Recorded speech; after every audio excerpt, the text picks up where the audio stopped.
Hello friends, स्वागत है आप सभी का जीके ट्रैक यूट्यूब चैनल में। तो दोस्तों, आज के इस वीडियो में हम अप्रैल मंथ करंट अफेयर्स के महत्वपूर्ण प्रश्न देखेंगे जो आपके सभी आने वाले एग्जाम के लिए हेल्पफुल होंगे। तो इसलिए आप वीडियो को पूरे एंड तक देखते रहिए।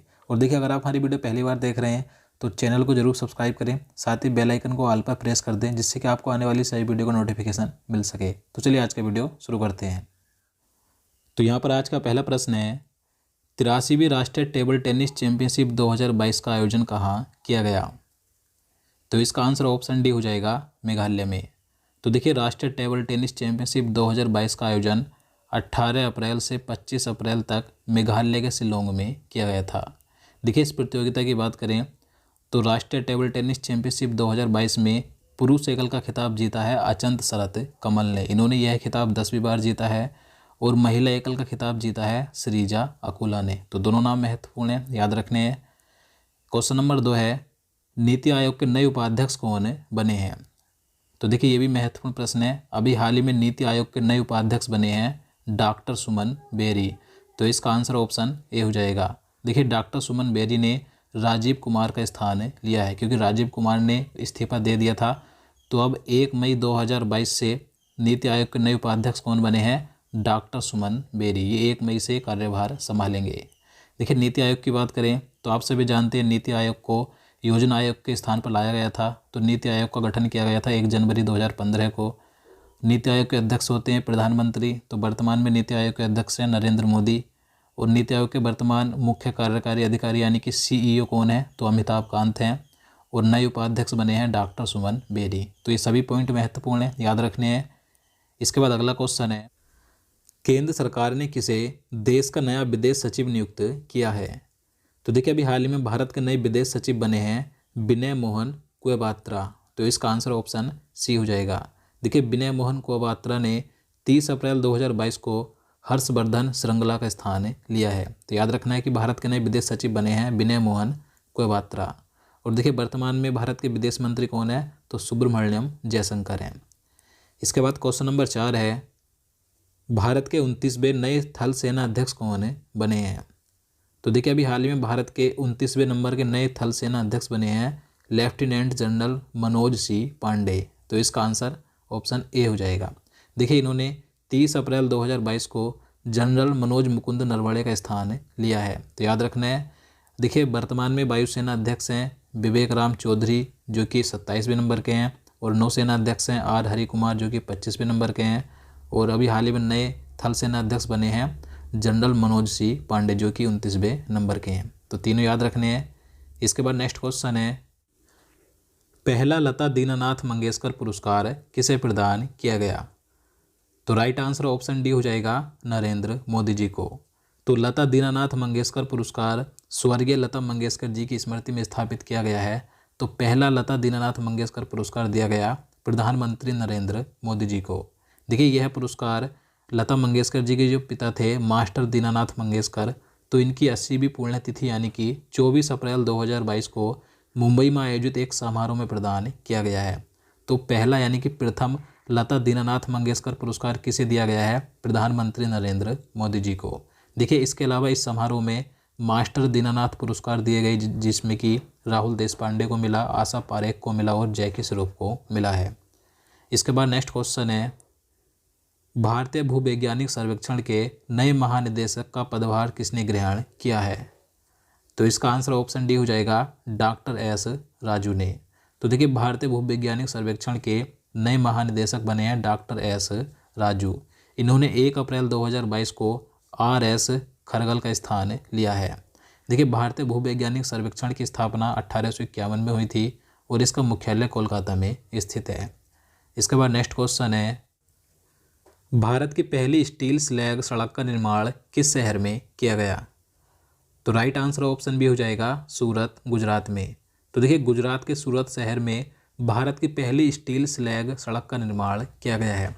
देखिए, यह सड़क स्टील के कचरे से बनाई गई है, यानी कि स्टील प्लांट से जो स्टील वेस्ट निकलता है, स्टील स्लैग यानी कि स्टील का जो लावा होता है, तो उससे यह सड़क बनाई गई है। यह सड़क 6 लेन वाली और 1 किलोमीटर लंबी है। तो भारत की पहली स्टील स्लैग सड़क का निर्माण गुजरात के सूरत शहर में किया गया है।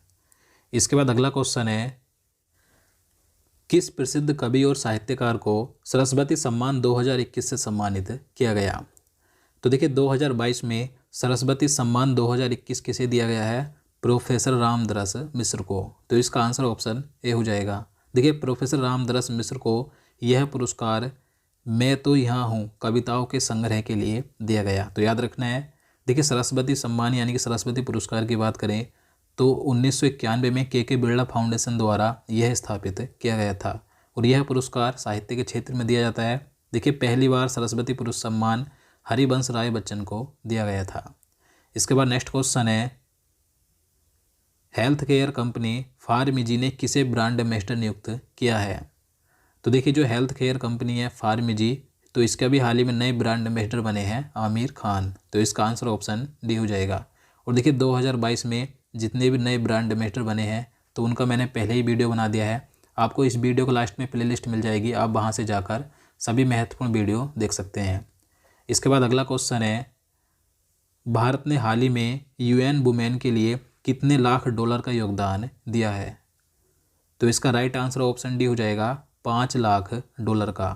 तो देखिए महिला सशक्तिकरण और लैंगिक समानता के लिए संयुक्त राष्ट्र एजेंसी यानी कि UN वुमेन के लिए भारत ने 5 लाख अमेरिकी डॉलर का योगदान दिया है। तो भारत ने 5 लाख अमेरिकी डॉलर का योगदान किसे दिया है?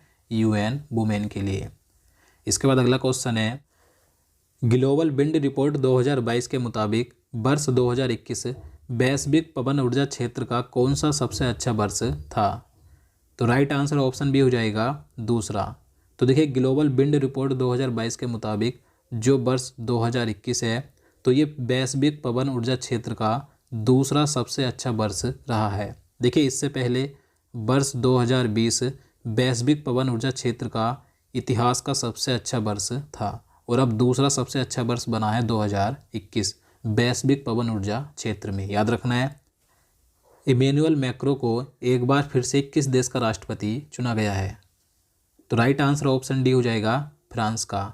तो देखिए इमैनुअल मैक्रो ये लगातार दूसरी बार फ्रांस के राष्ट्रपति बने हैं। देखिए फ्रांस के वर्तमान में प्रधानमंत्री हैं जीन कैस्टेक्स, इसकी राजधानी पेरिस और मुद्रा है यूरो। इसके बाद अगला क्वेश्चन है, किस भारतीय शतरंज खिलाड़ी ने 2022 रेकजाविक ओपन टूर्नामेंट जीता है? तो इसका आंसर ऑप्शन ए हो जाएगा, आर प्रज्ञानंद ने। तो देखिए आर प्रज्ञानंद ये एक भारतीय 16 वर्षीय शतरंज खिलाड़ी हैं जिन्होंने आइसलैंड के रेकजाविक ओपन टूर्नामेंट 2022 जीत लिया है। तो याद रखना है।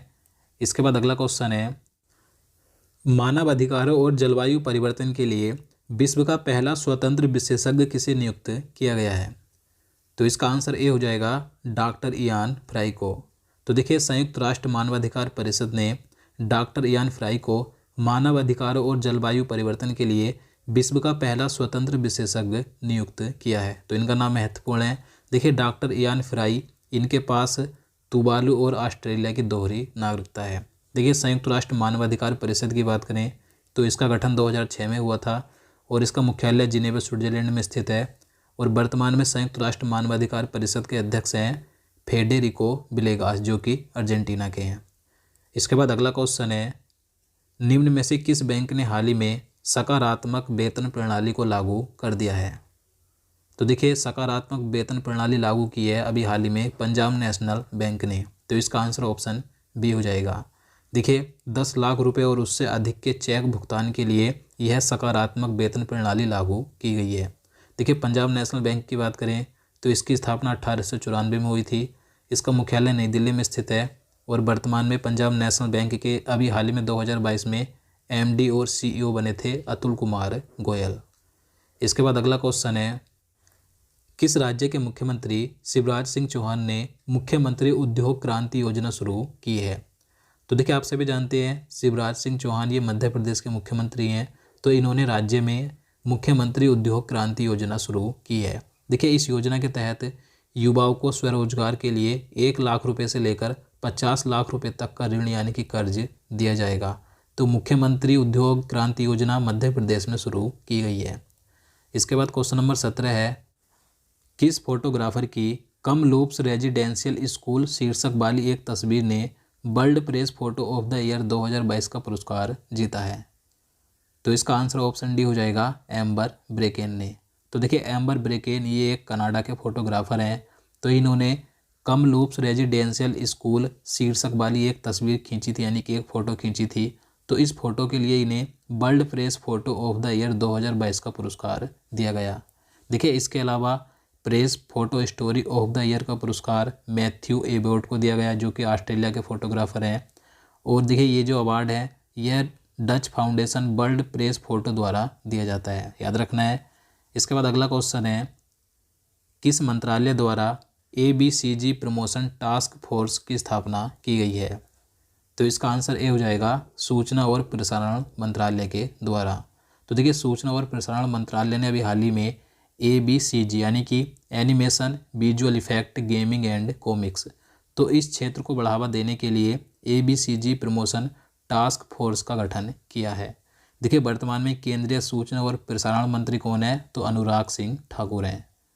इसके बाद क्वेश्चन नंबर 19 है, गीतांजलि श्री के द्वारा लिखा गया उपन्यास टॉम ऑफ सैंड प्रतिष्ठित साहित्यिक पुरस्कार के लिए चुना जाने वाला कौन सा हिंदी भाषा का उपन्यास बन गया है? तो इसका आंसर ए हो जाएगा, पहला।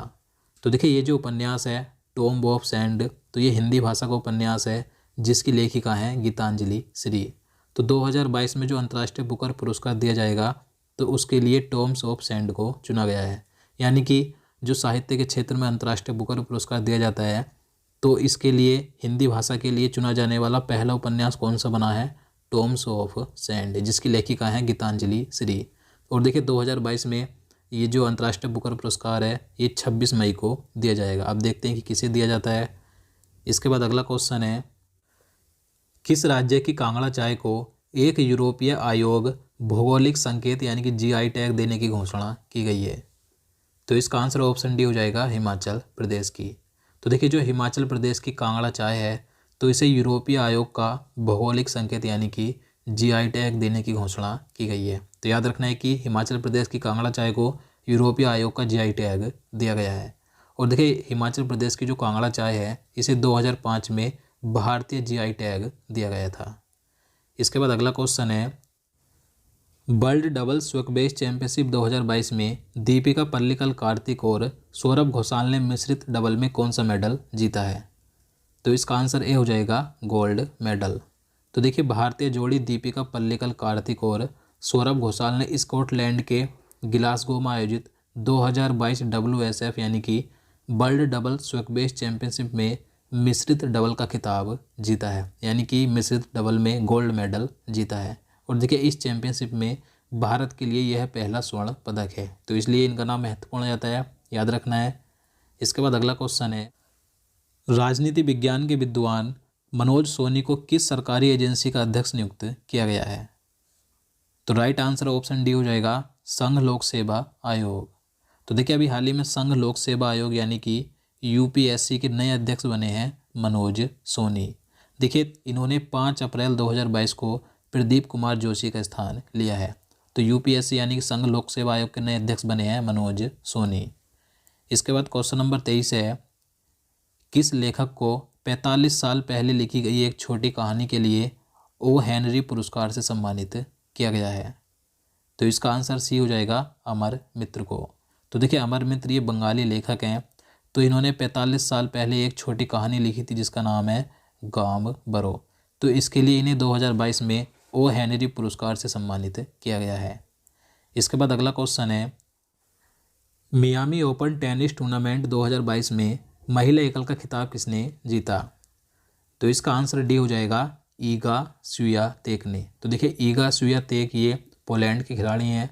तो इन्होंने जापान की नाओमी ओसाका को हराकर मियामी ओपन टेनिस टूर्नामेंट 2022 में महिला एकल का खिताब जीता है। देखिए इस प्रतियोगिता में पुरुष एकल का खिताब किसने जीता? तो कार्लोस अल्कराज ने जीता, जो कि स्पेन के हैं। इसके बाद अगला क्वेश्चन है, भारत ने किस पड़ोसी देश के साथ शिक्षा और कौशल विकास कार्य समूह स्थापित करने का निर्णय लिया है? तो इसका आंसर सी हो जाएगा, अमेरिका के साथ। तो देखिए भारत और अमेरिका ने एक नया India US education and skills development working group स्थापित करने का निर्णय लिया है। देखिए इसका उद्देश्य है संयुक्त सहयोग के माध्यम से शिक्षा और कौशल विकास के क्षेत्र में सहयोग को और मजबूत करना है। तो याद रखना है। तो दोस्तों आज के लिए इतना ही। अब चलिए आज का क्वेश्चन देख लेते हैं जिसका आंसर आपको नीचे कमेंट बॉक्स में बताना है।